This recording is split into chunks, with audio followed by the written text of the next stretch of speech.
సమన్వయపరచడం, అందులో భాగంగా వాయుదేవుడు తృప్తి పడేటట్లు ఆంజనేయ స్వామికి, బాల ఆంజనేయ స్వామి వారికి వరాలివ్వండి అని బ్రహ్మగారు చెబితే, అంతట సహస్రాక్షుడైన ఇంద్రుడు దవడ దెబ్బతింది కాబట్టి కపిశార్దూలుడు హనుమంతుడు అనే పేరుతో ప్రఖ్యాతి పొందుతాడు అని చెప్పి, తన వజ్రాయుధం అతన్ని ఏమీ చేయజాలదు అని చెప్పి అనుగ్రహిస్తారు.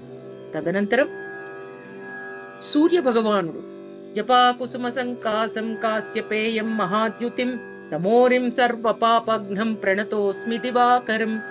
చీకటిని పోగొట్టే భగవంతుడైన సూర్యుడు తన తేజస్సులో శతాంశాన్ని స్వామికి అనుగ్రహించారట.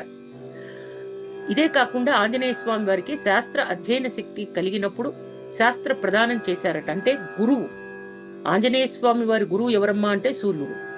వరుణుడు ఆంజనేయ స్వామికి 10,000 సంవత్సరాల వయసు వచ్చినప్పుడు తన పాశం వల్ల